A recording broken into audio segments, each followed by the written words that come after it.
नमस्कार प्रिय बंधुओं, स्वागत है आपका अपने चैनल में। मित्रों, आज की कहानी बड़ी ही ज्ञानवर्धक और मन गढ़ंत ना होकर एक सच्ची कहानी है। ये कहानी एक गौ माता और कोयल की है। कहते हैं इस कहानी को जो भी पूरा सुन लेता है वह कभी भी बीमार नहीं पड़ता और जीवन में कभी भी किसी बड़ी विपदा में नहीं फंसता है। बस शर्त यह है कि ये कहानी आपको पूरी सुननी पड़ेगी। हिंदू धर्म में गाय माता का स्थान बहुत ही ऊंचा है और पवित्र भी है।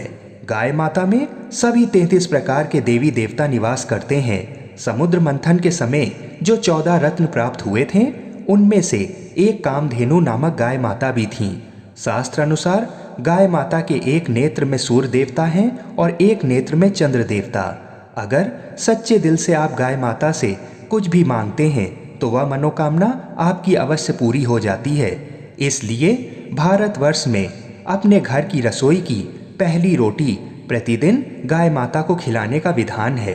और गाय माता को भगवान ने वह शक्ति दी है जो हमारे सभी विपदाओं और कष्टों को हर लेती है।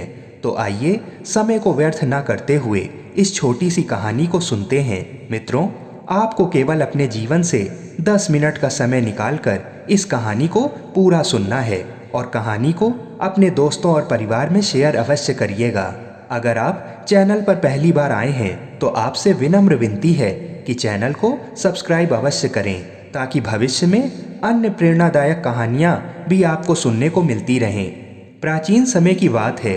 एक जंगल में एक गाय का परिवार रहता था। उस परिवार में गाय, उनका पति बैल और उन दोनों का एक पुत्र बछड़ा तीनों खुशी खुशी रहते थे। वह प्रतिदिन उस जंगल में हर प्रकार की फल, साग, सब्जी और घास का सेवन करते थे और खुशी से अपना जीवन व्यतीत कर रहे थे। बैल, गाय और बछड़ा तीनों में आपस में बड़ा प्रेम था। इसी तरह उन तीनों का जीवन व्यतीत हो रहा था, किंतु आने वाली परेशानी से तीनों ही अनभिज्ञ थे। कुछ समय ऐसे ही बीत जाने के बाद एक दिन गाय की तबीयत अचानक खराब हो गई। ये देखकर बैल और बछड़ा दोनों ही बहुत परेशान हुए।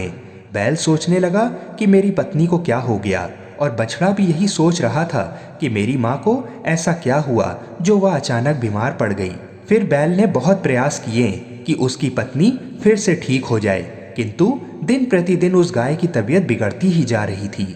ये देखकर एक दिन बैल सोच में पड़ गया कि हर उपाय करने के बाद उसकी पत्नी की तबीयत ठीक क्यों नहीं हो रही है और उसे ये डर सताने लगा कि कहीं उसकी पत्नी काल का ग्रास ना बन जाए।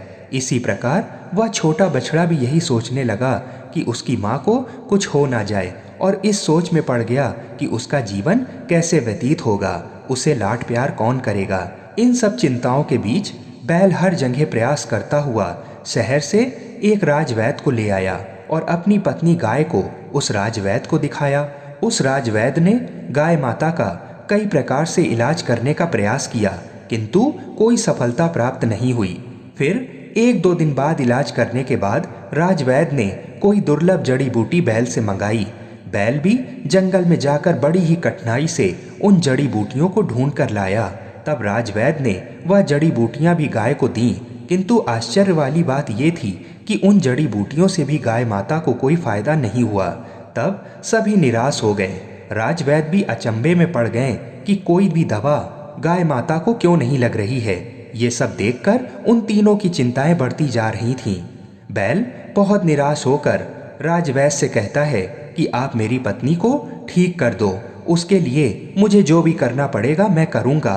आप कोई तो उपाय बताइए, जो भी जड़ी बूटी दवा आप लाने को कहेंगे मैं ला कर दूंगा। कृपा आप मेरी पत्नी को किसी भी तरह ठीक कर दीजिए। तब बैल की बात सुनकर राजवैद्य ने बड़े सोच विचार के बाद बैल से कहा कि एक उपाय है जिससे तुम्हारी पत्नी 100% ठीक हो जाएगी। अगर तुम्हें मेरा विश्वास ना हो तो मैं लिख कर भी देने को तैयार हूँ। तब बैल खुशी खुशी कहता है कि हे राजवैद्य, आप मुझे जल्दी से वो उपाय बताइए। आप जो भी बताएंगे मैं 100% उसको करने के लिए तैयार हूँ। तब राजवैद्य जी कहते हैं, इस जंगल से मीलों दूर एक नगर है। उस नगर में एक बड़े ही विद्वान संगीतकार हैं। अगर उस नगर में कोई भी प्राणी, पशु, पक्षी जाकर उस संगीतकार से उसके संगीत को सीख कर आता है और इस गाय को वह संगीत सुनाता है तो 100% तुम्हारी पत्नी ये गाय फिर से ठीक हो जाएगी और काल का ग्रास बनने से बच जाएगी। ये सुनकर पहले तो बैल बहुत प्रसन्न हुआ, किंतु उसके बाद इस सोच में पड़ गया कि उस नगर तक जाने में तो उसे कम से कम 4-5 दिन लग जाएंगे और यहाँ उसकी पत्नी की हालत दिन ब दिन बिगड़ती जा रही है। उसके मन में कई प्रश्न चलने लगे कि अगर मैं नगर को गया तो संगीतकार मुझे संगीत सिखाएगा या नहीं, और अगर मैं संगीतकार को यहाँ लाना चाहूँ तो क्या पता वह आने को मना कर दे। इन सभी चीज़ों में बड़ा ही समय व्यर्थ हो जाएगा। तब बैल को वैद्यराज जी की वह बात याद आई कि कोई भी पशु पक्षी उसकी जगह उस नगर में जा सकता है। जब से गाय बीमार पड़ी थी तब से प्रतिदिन जंगल के सभी पशु पक्षी उस गाय को देखने को आते थे। अब वह बैल उन सभी से विनती करता कि आप में से कोई भी उस नगर में जाकर उस संगीतकार से संगीत को सीख कर आए तो मेरी पत्नी ठीक हो जाएगी। किंतु किसी भी पशु पक्षी ने ये बात नहीं मानी और कोई भी उस नगर में जाने को तैयार नहीं हुआ। लेकिन भगवान की लीला तो देखिए, उसी जगह पर एक पेड़ पर एक कोयल बैठी ये सभी बातें सुन रही थी और सब कुछ देख समझ रही थी। वहीं पास में ही कोयल का घोंसला था और उसी घोंसले में उसका पति और छोटे छोटे बच्चे भी रहते थे। कोयल उन गाय बैल की बात सुनकर अपने पति से कहती है कि अगर आप कहें तो मैं मीलों दूर उस नगर में जाकर उस संगीतकार से संगीत सीख कर आती हूँ और इस गाय माता के प्राणों को बचाने का प्रयास कर सकती हूँ। तब कोयल का पति गुस्से में कहता है कि ये तुम कैसी बातें कर रही हो, तुम्हें पता नहीं है कि हमारे अभी कितने छोटे छोटे बच्चे हैं। ये सुनकर कोयल चुप हो जाती है। किंतु जैसे ही रात होती है, जब कोयल का पति और उसके बच्चे सो जाते हैं तो वह कोयल चुपके से रात में ही उड़कर मीलों दूर उस नगर में उस संगीतकार के पास पहुंच जाती है और संगीतकार से मिलकर विनती करती है कि हे संगीतकार, आप मुझे अपना संगीत सिखाने की कृपा कीजिए। तब संगीतकार कहता है कि हे कोयल, तुम मेरे संगीत को सीख कर क्या करोगी? तब कोयल कहती है कि मैं जिस जंगल से आई हूँ वहाँ पर एक गौ माता बहुत ही बीमार है और उसका पति और बच्चा भी बहुत परेशान है। अगर आप मुझे संगीत सिखा देते हैं और मैं वह संगीत उस गाय को सुना देती हूँ तो वह गाय के प्राण बच जाएंगे, और गाय तो कलयुग में कल्याण के लिए ही आई है, और अगर उस गाय के प्राण बच गए तो हम सभी को भगवान का आशीर्वाद प्राप्त होगा। ये सुनकर संगीतकार उस कोयल को अपना संगीत सिखा देता है। संगीत सीखने के बाद कोयल उड़कर वापस उसी जंगल में आ जाती है और सबसे पहले अपने घोंसले में जाकर अपने पति और बच्चों से मिलती है। कोयल को देखकर उसका पति बहुत क्रोधित होता है और कहता है कि हे कोयल, तुम बिना बताए कहाँ चली गई थी? मैं तुम्हें पूरे वन में ढूंढता फिर रहा था। तुम्हें मेरी और अपने बच्चों की बिल्कुल भी फिक्र नहीं है। तब कोयल कहती है कि मैं इसके लिए बहुत क्षमा चाहती हूँ। मैं मीलों दूर उसी नगर में उस संगीतकार के पास गई थी ताकि मैं संगीत सीखकर उस गाय माता के प्राणों को बचा सकूं। उसकी बात पेड़ पर बैठे अन्य पक्षी भी सुन रहे थे और ऐसा सुनने के बाद वह सभी पक्षी उस कोयल के पति को समझाने लगे कि तुम क्रोध मत करो, तुम्हारी पत्नी ने बड़ा ही नेक काम किया है। तब जाकर उस कोयल का गुस्सा शांत होता है।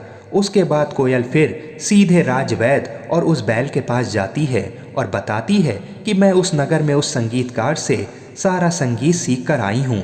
ये सुनकर राजवैद्य और बछड़ा बहुत प्रसन्न होते हैं। उसके बाद वैद्यराज कोयल से कहते हैं कि मैं जिस प्रकार बताऊं उसी प्रकार तुम इस गाय को अपना संगीत सुनाना। वैद्यराज कोयल से कहते हैं कि तुम उस गौ माता के कानों के पास बैठकर इस संगीत को गौ माता को प्रतिदिन सुनाओ। कोयल उसी प्रकार गौ माता के पास बैठकर उनके कानों में प्रतिदिन वह संगीत को सुनाती है और कुछ ही दिन में वह गाय धीमे धीमे स्वस्थ होने लगती है। और एक दिन ऐसा आता है जब गाय पूरी तरह से स्वस्थ होकर वापस भोजन ग्रहण करती है और मनुष्य के कल्याण के कार्यों में लग जाती है और फिर अपने बैल और बछड़े के साथ प्रसन्नता से रहने लगती है। तब पूरे जंगल के सभी पशु पक्षी उस कोयल को ढेर सारा प्यार और सम्मान देते हैं कि हे कोयल, आज तुम्हारी वजह से इस गाय की जान बच गई। कहते हैं तभी से भगवान ने कोयल को ये आशीर्वाद दिया कि तुम्हारा स्वर बड़ा ही मधुर और आनंददायक होगा। जो भी तुम्हारी वाणी को सच्चे दिल से सुनेगा तो उसके शरीर की सारी बीमारियां ठीक हो जाएंगी और ऐसा ही आज के कलयुग में है। कोयल की वाणी सबसे मधुर होती है और जो भी उसके संगीत को सुनता है उसका मन प्रसन्न हो जाता है और दुखी और बीमार मनुष्य, पशु पक्षी सभी प्रसन्न हो जाते हैं। तो देखा आपने किस प्रकार भगवान की कृपा से गौ माता के प्राण बचे और कोयल को भी वरदान मिला। इस प्रकार की अन्य प्रेरणादायक कहानियों को सुनने के लिए हमारे चैनल को अवश्य सब्सक्राइब करें। जय श्री राधे कृष्ण।